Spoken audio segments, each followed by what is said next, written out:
This is The Legend of Zelda Ocarina of Time, one of the greatest games ever made, and now it's on PC.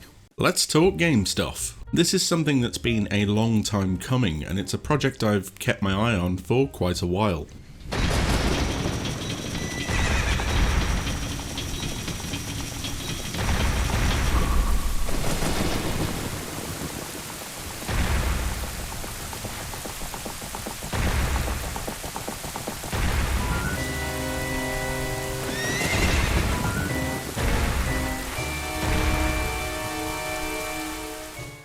You might remember not so long ago that some enterprising and incredibly talented people reverse engineered Super Mario 64 to create a native PC port. That was impressive and lovely, and if you haven't seen it, I'd recommend going to check it out. But it wasn't quite the exciting holy grail that this is. Yes, Super Mario 64 is by far one of the best 3D platformers of all time, but Ocarina of Time is one of the best games in history, full stop. And following, I assume, a similar path, I don't know, I'm not smart enough to know any of the technicalities, you can now play a native PC port of this most legendary of games. So let's have a look at it, shall we?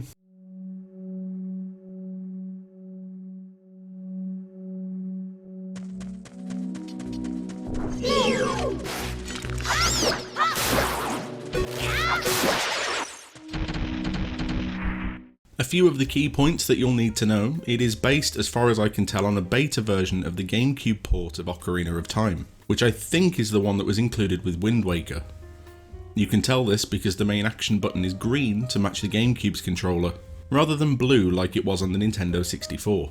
It will, if you play with the settings, output to absolutely any resolution that you care to mention. There have been some screenshots on Twitter of people running it in ultra-wide, which looks absolutely ridiculous. This footage here is captured at 4K and downsampled to 1080p for the purposes of this video. You might notice the video isn't running at 60 frames per second. That's because the game isn't either, and it'd be a pointless waste of time and resources, wouldn't it?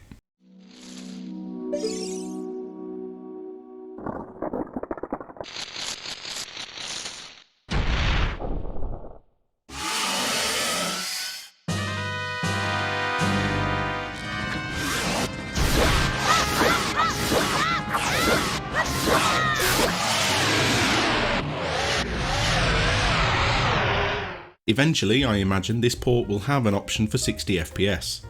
It might already, I might have just not been paying attention. But you have to understand that at this point, right now, this is just the basics. It'll upscale all the 3D models like Link himself, all the NPCs, the level geometry, etc. and then output those at a native resolution that you specify, which means it has built-in native widescreen, but it won't do anything else yet.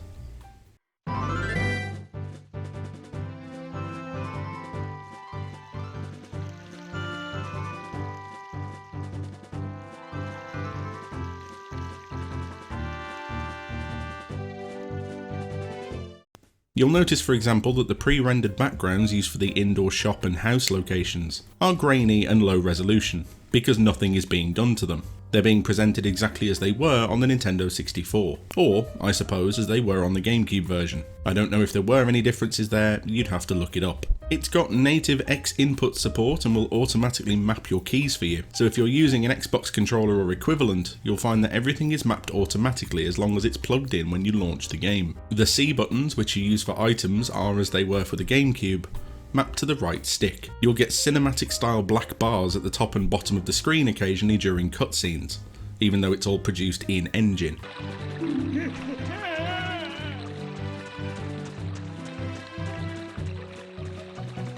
And I don't know if this is something that will eventually be patched out or included as an option to turn off, but it's how the original version was, so it's in here too. This initial release is, I think, all about authenticity and accuracy to the original, and on that note, it's pretty flawless.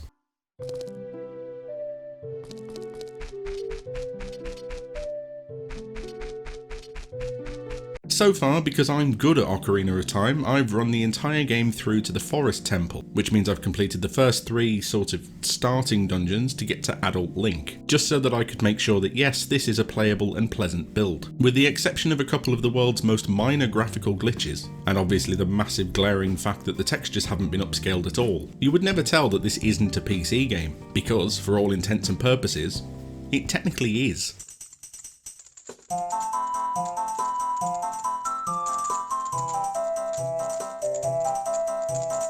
Some of you, especially those of you who've been around for a while, might now be asking, alright Zane, this is great and everything, but in publicising this now, aren't you pulling down the wrath of Nintendo to fire off a DMCA takedown notice and ruin this for everybody? Well, no, for a couple of reasons. First of all, this channel just about has 150 subscribers, so I don't imagine I'm going to suddenly go viral and attract 2 million views. Although, you know, if you want to show it off, I don't mind.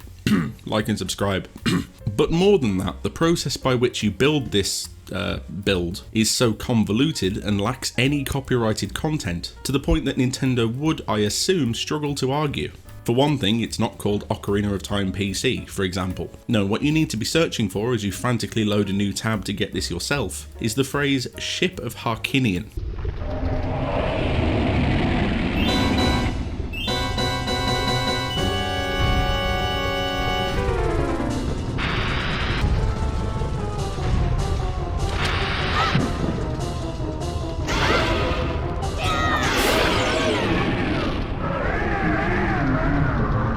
Pop that into your search engine of choice and follow the breadcrumbs to see which trail they lead you down. Like I said, it's convoluted, but it's done so on purpose, so that in theory Nintendo has no legal grounds to issue a takedown notice at all.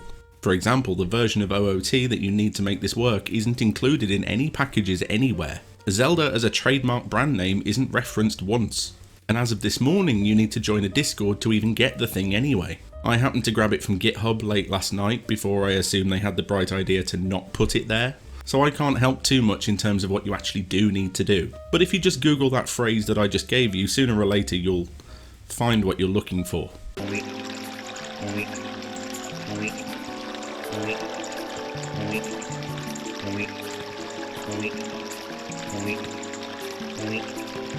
So how good is it? Well, right now, if you've played the original Ocarina of Time and you're happy enough playing with textures that look like they were released in 1998, because they were, then you'll love it. I do anyway. Some of you might want to wait until there are more enhancements produced, things like support for high-res texture packs, a 60 FPS mode if it doesn't already exist and I've just not seen it because I'm an idiot, maybe even modern X-input friendly button prompts. Also, please don't ask me what keyboard and mouse control is like. It didn't occur to me until I was writing this very sentence in the video script that anyone would even try and play Ocarina of Time with a keyboard and mouse. So if you want to be that level of masochist, you go do that on your own time.